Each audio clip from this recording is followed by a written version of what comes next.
Hey guys, so I'm going to Vietnam for 3 days and I will be recording everything. So please watch and enjoy this vlog. I bring this with me. Okay, so right now I'm just waiting for my brother to come home there because he's the one who's gonna shoot me to Klang. Chụp my friend. Hi, play it back. Oh, face. Oh, ច្រឡំ Yeah, put it back. Complete my hair.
Thật cất lôi vô đà rá.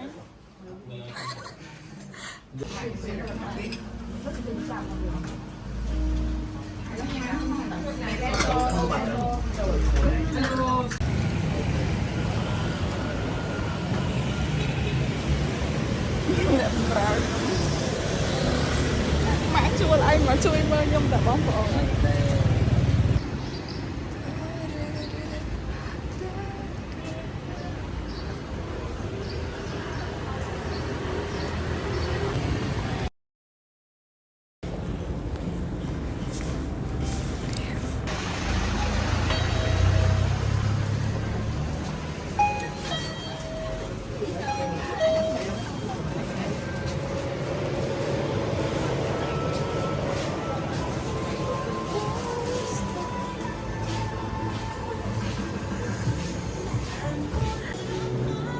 Hi guys. Một đôi hàng tục nhám phải dụng. Một đôi yêu chứ lắm. Ở bên chỗ khách không lọc nhôm mấy trẻ. Nè anh đồng đi khách nó thiệt thật. Con xin là họ tàn được. Ta được bó kê sắp đóng. Ta mình bắt thay đà ơi. Sao vậy?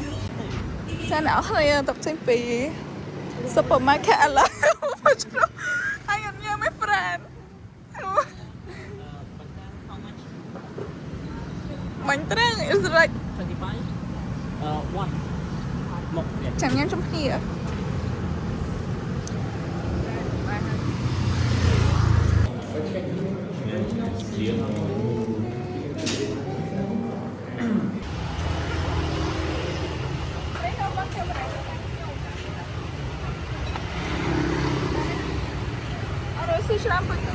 Anh học lòng nó cắt chanh tay. Cắt chanh tay còn phỏ chanh nào. Cắt thôi trong đi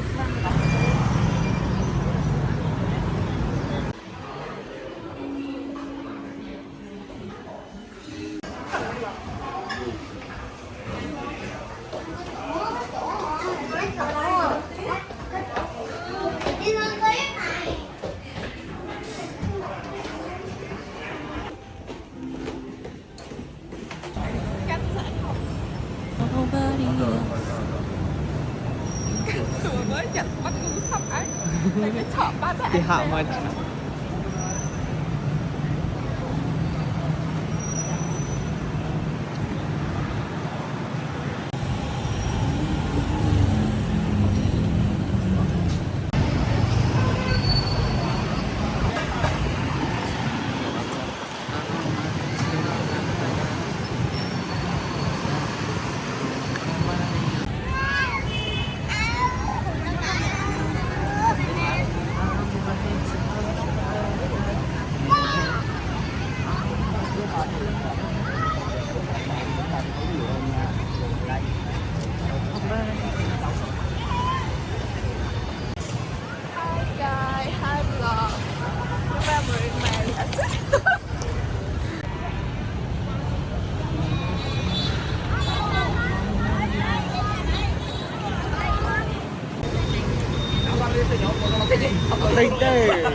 non là cái tinh rồi.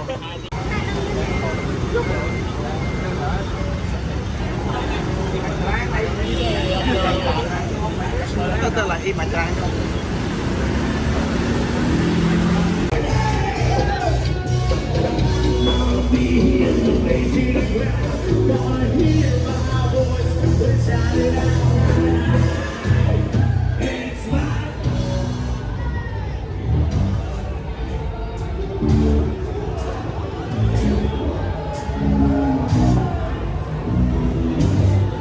Nó mà nói nha mẹ. Mà nói nha. Mình bên trong lỗ bên đó sẽ như thế này. Ông liền bay. Ra liền, ông liền bay ra mẹ. Anh hỏi đi giao tiền. Cho. So this is my fit for today. Just my shirt,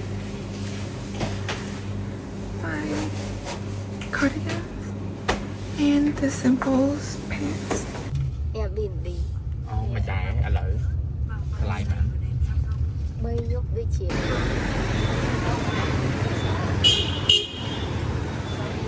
Xin buồn.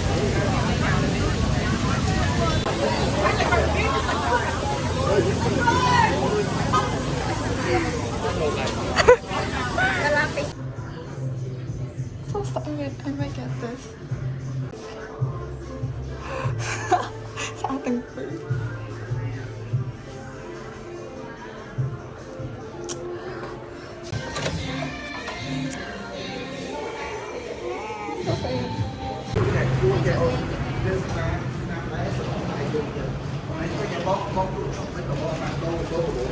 đến hai mình chạy Ăn lên đây, chậm nhâm tí tí.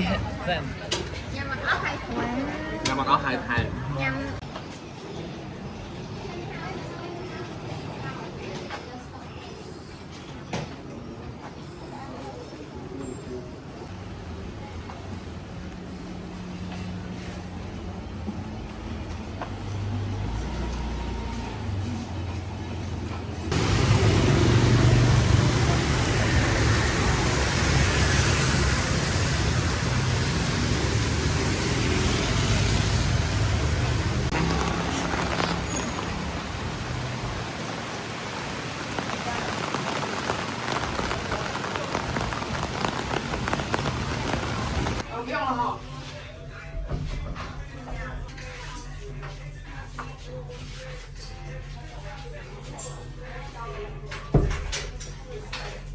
This is the only paint that I want, that I need.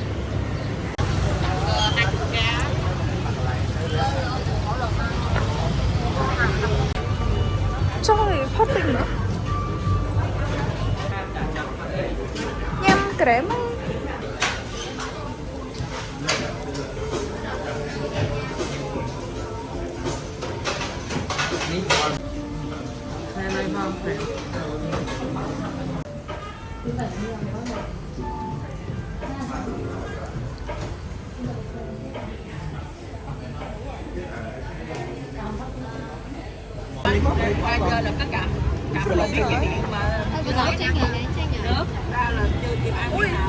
Phê và đợi. lọt chơi nhá Cho mình là người cái điện cái cổ này đi nha cổ mà. Cổ mấy còn mấy cặp tiếp. Thời. Xong khả năng buồn. Buồn hay buồn đấy mấy. Hey guys, so today is the last day of our trip and let's see what are we going to do at 8 this morning.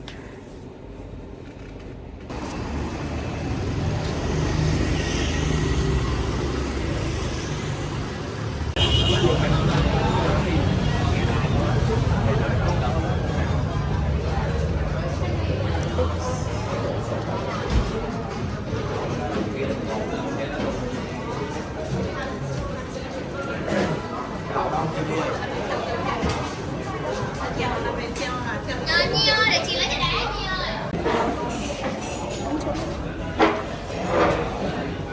anh lấy hộp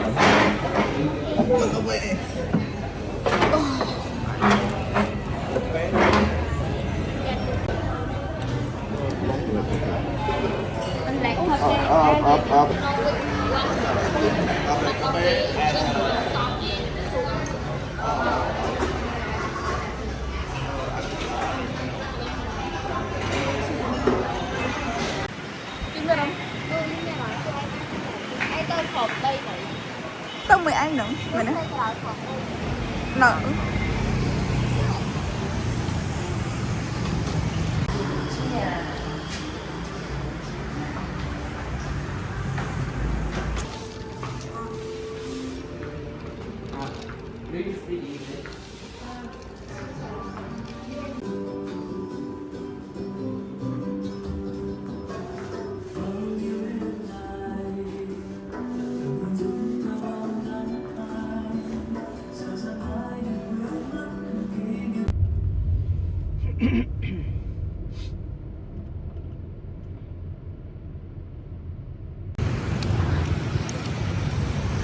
đó kia vì nè nhau má vì nè nhau má host nhâm Jollibee nó tăngពី day 1 and now today is day 3 hi tập tập ăn mặt nhắm damn so crowded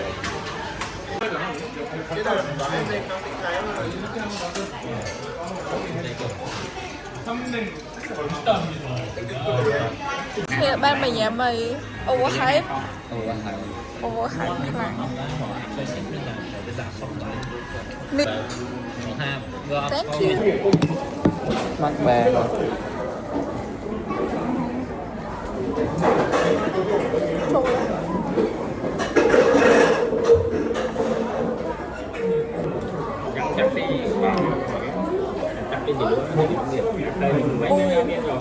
mày đọc chắc đưa lòng mà chứ bởi vì mà từng ăn nè thế mà chả năng chia prom thì thật biết đủ máu vì mà nhận mà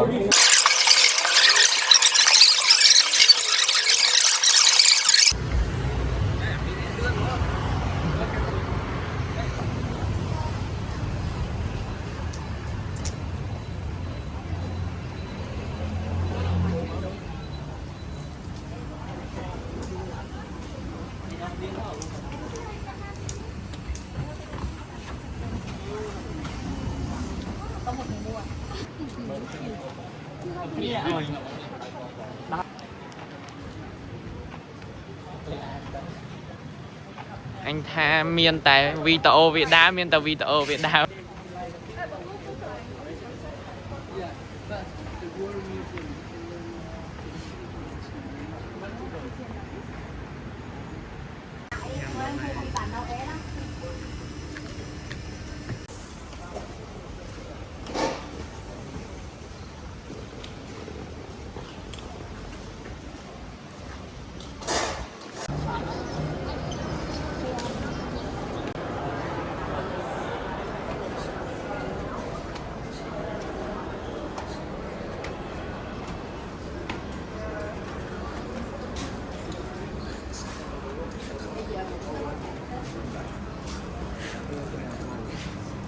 Kinda.